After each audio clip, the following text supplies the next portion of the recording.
Okay, good morning dear students. നമ്മൾ ഇന്ന് discuss ചെയ്യുന്നത് ജോമെട്രിക് മൂവിംഗ് ആവറേജ് എന്നുള്ള പാർട്ടാണ്. നമുക്കറിയാം സ്റ്റാറ്റിസ്റ്റിക്കൽ എലമെന്റ്സിലെ ഡാറ്റ കളക്ഷനും അതിനോടനുബന്ധിച്ചുള്ള കാൽക്കുലേഷൻസും പ്രോബ്ലം സോൾവിംഗും ആണ് നമ്മൾ ചെയ്തുകൊണ്ടിരിക്കുന്നത്. അല്ലെ, നമുക്ക് ഈ പ്രോബ്ലം സോൾവിംഗ് മെത്തേഡ് തന്നെ പല രീതിയിൽ നമ്മൾ ഇതിൽ ഡിസ്കസ് ചെയ്തിട്ടുണ്ട്. മീൻ മോഡ്, മീഡിയൻ എന്ന് പറഞ്ഞിട്ട് 3 മെത്തേഡ്സിൽ, ഓരോ മെത്തേഡ്സിലും ഓരോരോ പ്രോബ്ലം കൊടുത്തിട്ട് അതൊരു പക്ഷേ ഫാക്ടറിയിലെ അക്കൗണ്ട്സ് ആവാം, അല്ലെങ്കിൽ സാലറി ബേസ് ആവാം, അല്ലെങ്കിൽ നമ്മൾ ചെയ്തത് കാൽക്കുലേഷൻ ഇന്ത്യൻ പോപ്പുലേഷൻ്റെ പെർസെൻറ്റേജ് വെച്ചിട്ടാണ് നമ്മൾ പ്രോബ്ലം സോൾവ് ചെയ്തത്. കഴിഞ്ഞ പാർട്ട് ക്ലാസ്സിൽ നിങ്ങൾക്ക് മനസ്സിലാവും. നമുക്ക് മനസ്സിലാക്കാനുള്ള ഒരു കാര്യം, ജോമെട്രിക് മൂവ്മെന്റ് ആവറേജ് എന്നുള്ള ഈ ഒരു ഭാഗത്തിലും ഡാറ്റ കളക്ഷൻ്റെ പ്രസന്റേഷനിലുള്ള മാത്സ് ആണ് നമുക്ക് ചെയ്യാനുള്ളത്. നിങ്ങളെപ്പോഴും മനസ്സിലാക്കേണ്ട ഒരു കാര്യം, നമ്മൾ ഈ ഒരു പാർട്ട്, നമ്മൾ ഓരോരോ പാർട്ട് ഫോളോ അപ്പ് ചെയ്യുമ്പോഴും ഇതിൻ്റെ ബേസിക്കലി നമ്മൾ മനസ്സിലാക്കേണ്ട കാര്യം, ഡാറ്റ കളക്ഷൻ ചെയ്യുന്നതും അതിൻ്റെ അനലൈസേഷനും അതായത് ഇന്റർപ്രിട്ടേഷൻ മീൻസ് നമ്മളത് എന്താണ് എന്ന് മനസ്സിലാക്കുന്നതും പിന്നീട് അത് പ്രസന്റ് ചെയ്യുന്നത് അല്ലെ, ലാസ്റ്റ് ഘട്ടത്തിലേക്കാണ് പ്രസന്റേഷൻ വരുന്നത്. അതന്നെ ഒരു പ്രോബ്ലം സോൾവിങ്ങിന്റെ ഒരു ഭാഗം തന്നെയാണ് പ്രസന്റേഷനുള്ള മെത്തേഡ്സ് ആണ് നമ്മൾ ഓരോന്നും കവർ ചെയ്ത് വരുന്നത്. അത് നിങ്ങൾ ഓർമ്മിക്കണം. പിന്നെ ഇതിൻ്റെ last value of various datas കളക്ഷൻസിൻ്റെ വാല്യൂസ് ആണ് നമ്മൾ കാണുന്നത്. അതേപോലെ ഫ്രീക്വൻസി നമ്മൾ കാണുന്നുണ്ട് അല്ലേ, ഡാറ്റ അതിൽ മീൻ എന്ന മെത്തേഡിലൂടെ, മോഡ് എന്ന മെത്തേഡിലൂടെ, മീഡിയൻ എന്ന മെത്തേഡിലൂടെ ഒക്കെ നമ്മൾ എന്താണ് അതിൻ്റെ വാല്യൂസ് ആണ് കാണുന്നത്. അത് ഫ്രീക്വൻസി വാല്യൂ കാണുന്ന മെത്തേഡ് ഉണ്ട്. Then various valuations of frequency method, അതൊക്കെ നമ്മൾ ഡിസ്കസ് ചെയ്തു. ഇനി നമ്മൾ ഡിസ്കസ് ചെയ്തത് ജോമെട്രിക് മൂവിംഗ് ഓഫ് ആവറേജ് ആണ്. ഇതിൽ നമുക്ക് പറയാനുള്ള computation and different value of variable frequency തന്നെയാണ്. നേരത്തെ പറഞ്ഞതിൻ്റെ ബാക്കി പോലെ തന്നെയാണ് നമുക്ക് ഇവിടെ ഡിസ്കസ് ചെയ്യാനുള്ളത്. അത് different value of variable frequency. Okay, different value of variable frequency ഇതിൽ നമുക്ക് ഡിസ്കസ് ചെയ്യാൻ, ഇതിൽ ഒബ്ജക്റ്റീവ്സ് മിസ് ജസ്റ്റ് ഒന്ന് വായിക്കാം, അല്ലെങ്കിൽ ഇതിനൊരു ഇൻട്രൊഡക്ഷൻ എന്താണെന്ന് വെച്ചാൽ, computation weighted geometric mean, properties of geographic mean, uses and merits and demerits അതെല്ലാത്തിലും ഉണ്ടാവും. ലിമിറ്റേഷൻസ്, മെറിറ്റ്സ് അതിൻ്റെ ഗുണങ്ങളും, ഡിമെറിറ്റ്സ് എന്താണ് ലിമിറ്റേഷൻസ് നിയന്ത്രണങ്ങൾ ഉണ്ടാവും അല്ലേ. Then computation, then properties of harmonic mean, use of limitation, then what is moving average and computation, ഇത്രയും കാര്യങ്ങൾ. Then after the study of you should be able for, ഈ ഒരു ഭാഗം നിങ്ങൾ തറവാക്കി നന്നായിട്ട് നിങ്ങൾ പ്രിപ്പയർ ചെയ്താൽ you should be able to explain the concept of moving average and the moving average in determining the end of time series. നമ്മൾ പറഞ്ഞു median, നമ്മൾ മോഡ് കാണുമ്പോൾ ക്ലാസ് ഡിവിഷനിലാണ് നമ്മൾ കണ്ടത് അല്ലേ, മോഡ് എന്നുള്ള മെത്തേഡ് ഉപയോഗിച്ച് ഡാറ്റ കളക്ഷൻസിൻ്റെ വാല്യൂസ് ഓഫ് ഫ്രീക്വൻസി നമ്മൾ കണ്ടത് എങ്ങനെയാണ്, ക്ലാസ് ഡിവിഷൻ ഉപയോഗിച്ചിട്ടാണ്. പക്ഷേ മീഡിയൻ നമ്മൾ കണ്ടത് എങ്ങനെയാണ്, എന്താ പറയുക, ക്ലാസ് ഡിവിഷനിൽ ഇപ്പോൾ 100, 200, 300, 400 ആണെങ്കിൽ അല്ലേ, നമ്മൾ മിസ് ജസ്റ്റ് ഇതിൽ എഴുതരാം, 100, 200, 300, 400, 500, 600 ആണ്. ഇത് ജസ്റ്റ് ഒരു ക്ലാസ് ആണെങ്കിൽ നമ്മൾ ഇതിൻ്റെ മീഡിയൻ എങ്ങനെയാണ് കണ്ടത്, നമ്മൾ എങ്ങനെയാണ് കണ്ടത്, നമ്മൾ അതിൻ്റെ ഇതിപ്പോൾ 6 അല്ലേ, അതിൽ നമ്മൾ ഏകദേശം സെൻറ്ററിലുള്ള ഒരു ക്ലാസ്സാണ് നമ്മൾ സെലക്ട് ചെയ്തതും, പിന്നെ അതിനെ വെച്ചിട്ടാണ് നമ്മൾ എക്സ് ബാർ വെച്ചിട്ട് നമ്മൾ കാൽക്കുലേഷനും കണ്ടതും. അതേപോലെ തന്നെ ഈ ഒരു എന്താ പറയുക, different value of variable frequency എന്നതിൽ നമുക്ക് ഡിസ്കസ് ചെയ്യാനുള്ളത്, ദെൻ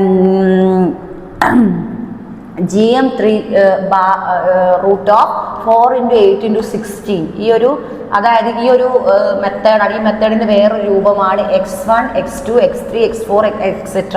എത്രയാണോ നമുക്ക് സീരീസിൽ തരുന്നത്, എത്രത്തോളം നമുക്ക് ഡിജിറ്റൽസ് അല്ലെങ്കിൽ കൗണ്ട് അത് നമ്പേഴ്സ് ഓഫ് എന്തെങ്കിലും ക്ലാസ്സോ അല്ലെങ്കിൽ നമ്പേഴ്സ് ഓഫ് സ്റ്റുഡൻറ്റോ അങ്ങനെ എന്തെങ്കിലും നമ്പേഴ്സ്, എന്തെങ്കിലും പ്രൊഡക്റ്റോ അങ്ങനെ എന്തെങ്കിലും തരികയാണ്, നമ്മൾ എന്ത് ചെയ്യണം, അതാണ് x1, x2, x3, x4 കൊടുക്കേണ്ടത്.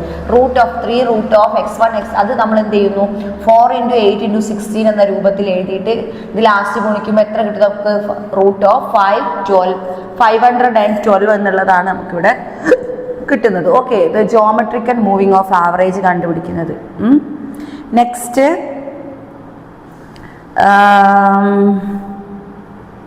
നമുക്കറിയാം നമ്മൾ ഗ്രാഫ് ഉപയോഗിച്ചിട്ട് നമ്മൾ ഡാറ്റ കളക്ഷൻസ് ഗ്രാഫ് ഉപയോഗിച്ചു ഡയഗ്രം ഉപയോഗിച്ചിട്ടും ദെൻ ക്ലാസ് ഉപയോഗിച്ചൊക്കെ കണ്ടുപിടിച്ചു. അതേപോലെ ഇതിൽ കമ്പ്യൂട്ടേഷൻ നമുക്ക് ഇതിലെങ്ങനെ എന്താ ഏതൊരു രീതിയിലാണ് നോക്കാം. Next the increase in overhead of expense means വേറൊരു മാത്സ് ചെയ്ത് തരാം ഇതിലുള്ള. അതായത് compared to the previous year the overhead exercise went up 32% in 1887. അതായത് നെക്സ്റ്റ് ഒരു ഇല്ലസ്ട്രേഷൻ മീൻസ് പ്രോബ്ലം ആണ്. നമുക്കൊരു ജസ്റ്റ് ഒരു പ്രോബ്ലം ചെയ്ത് നോക്കാം. അതായത് ജോമെട്രിക് മൂവിങ് ആവറേജ്.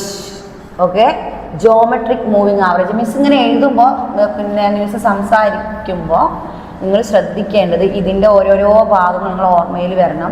നമ്മൾ ഡാറ്റ കളക്ഷൻസിൻ്റെ സ്റ്റാറ്റിസ്റ്റിക്കൽ മെത്തേഡാണ് നമ്മൾ ഡിസ്കസ് ചെയ്തത്. അതുകൊണ്ട് തന്നെ നമ്മളെ ഈ ഒരു ഭാഗത്തിൽ ഈ ഒരു പാർട്ടിൽ നമുക്ക് അധികവും നമുക്ക് ഫോളോ ചെയ്യാനുള്ളത് എന്താണ്? മാത്സ് ആണ്. Graph, diagram, class deviation, frequency, mean, mode, median, ഇങ്ങനെ കുറേ സംഭവങ്ങൾ നമ്മൾ കവർ ചെയ്തു പോയി. അപ്പോൾ ഇവിടെ നമുക്ക് ചെയ്യാനുള്ളത് ജോമെട്രിക് ആണ്. ജോമെട്രിക് മീൻസ് നമുക്കറിയാം, പിന്നെ ജോമെട്രിക് ബോക്സ് ഒക്കെ നമ്മളെ കയ്യിലുണ്ടല്ലോ, അല്ലെ ഇൻസ്ട്രുമെന്റ് ബോക്സ് എന്ന് പറയില്ലേ, അത് ഉപയോഗിച്ച് അതിലുള്ള കോമ്പസ് അല്ലെങ്കിൽ സ്കെയില്, പെൻസിൽ, അങ്ങനത്തെ സംഭവമില്ലേ ജോമെട്രിക് ടേബിൾ. ആ ഒരു ടേബിൾ അതായത് ഫുൾ എന്താണ് നമുക്കുള്ളത് അതിൽ, പിന്നെ മാത്സ് ആൻഡ് കാൽക്കുലേഷൻ ആണല്ലോ. അതുകൊണ്ടാണ് ഇതിന് ജോമെട്രിക് മൂവിങ് ആവറേജ് എന്ന് പറയുന്നത്. ഓക്കെ, നമുക്ക് ജസ്റ്റ് ഒരു പ്രോബ്ലത്തിന് നമ്മൾ പറയുന്നത് illustration. Okay, illustration 1.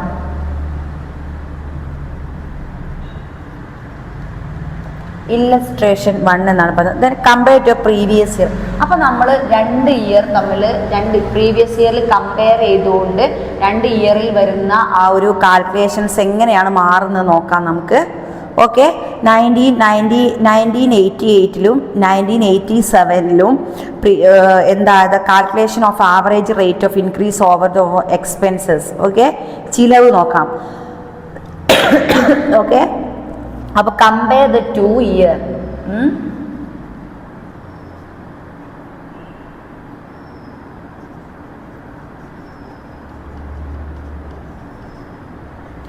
Compare the 2 year, that is 1987 and 1988. 1987 and 1988. Calculate the average rate of increase overhead. Okay, 1988 and 1989.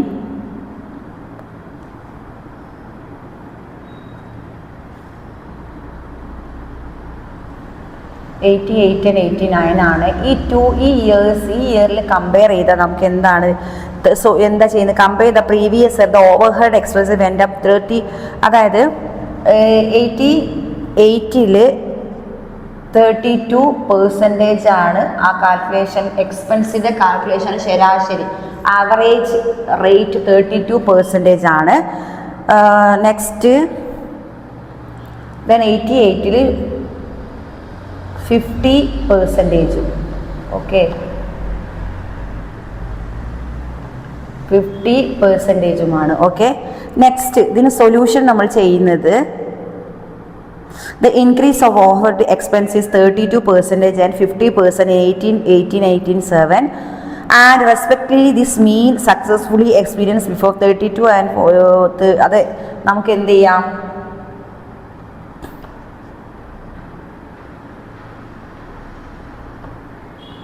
32% into 52% into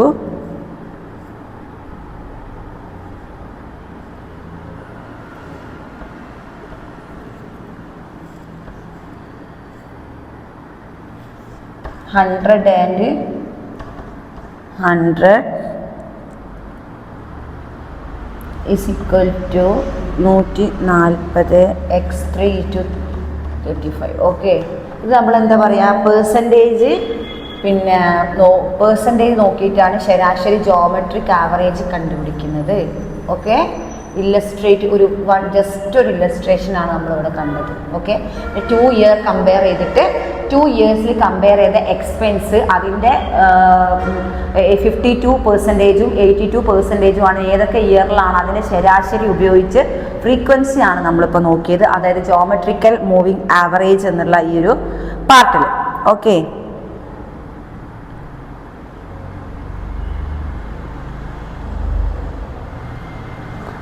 properties of geometric mean. എന്തൊക്കെയാണ് ഇനി പ്രോപ്പർട്ടീസ് നോക്കാം. Properties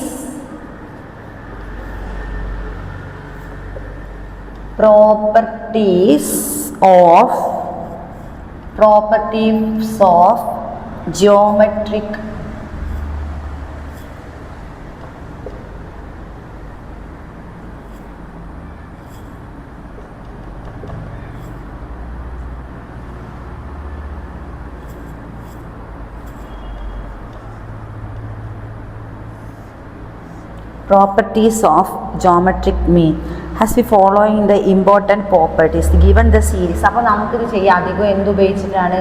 series ഉപയോഗിച്ചിട്ടാണ് നമ്മൾ ചെയ്യുക. ഒരു പ്രോപ്പർട്ടി സീരീസ് ആണ്. Each item substitute by geometric mean the series. Okay, the product of the remain under the for example geometric calculation properties geometric calculation, property geometric instruments മാത്രമേ ഉപയോഗിക്കാൻ പാടുള്ളൂ. Value of geometry mean balance and ratio. Okay, ഇതിൽ പിന്നെ വരുന്നത് എന്താണ്? Balance the ratio,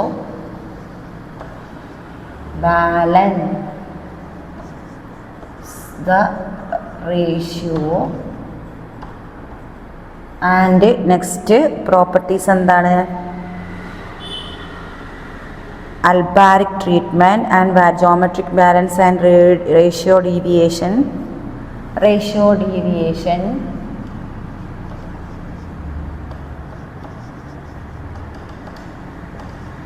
etcetera. Okay, series base ആണ് നമ്മൾ geometric moving average ചെയ്യുന്നത്. ജോമെട്രിക് കാൽക്കുലേഷൻസിൻ്റെ മോഡ് ഓഫ് ഫ്രീക്വൻസി ലെവലിലാണ് നമ്മൾ കണ്ടുപിടിക്കുന്നത്. ബാലൻസ് ദ റേഷ്യോ എന്ന ലെവലിലാണ് നമ്മൾ ഈ ഒരു പ്രോപ്പർട്ടീസ് ഉപയോഗിക്കുന്നത്. റേഷ്യോ ഡീവിയേഷൻ നമ്മൾ എന്ത് ചെയ്യണം? അതിൽ കാൽക്കുലേറ്റ് ചെയ്ത് കണ്ടുപിടിക്കണം. ഓക്കെ, ദെൻ ജോമെട്രിക് ആവറേജിൽ നെക്സ്റ്റ് നമുക്ക് പെർഫോമൻസ് ചെയ്യാൻ നെക്സ്റ്റ് നിങ്ങൾക്ക് എഴുതാനുള്ളത്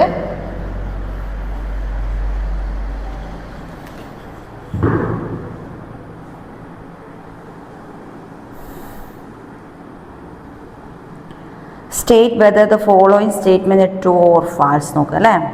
geometric mean is the root of sum of n items. Okay, ഇതിൽ നമുക്ക് കറക്റ്റ് എന്ത് ചെയ്തിട്ടുണ്ട്? Harmonic mean. എന്താണ് harmonic mean? Data is varied forms. എന്താണ് നെക്സ്റ്റ് നമുക്ക് എഴുതാനുള്ളത്? Harmonic mean. എന്താണ് ഹാർമോണിക് മീൻ?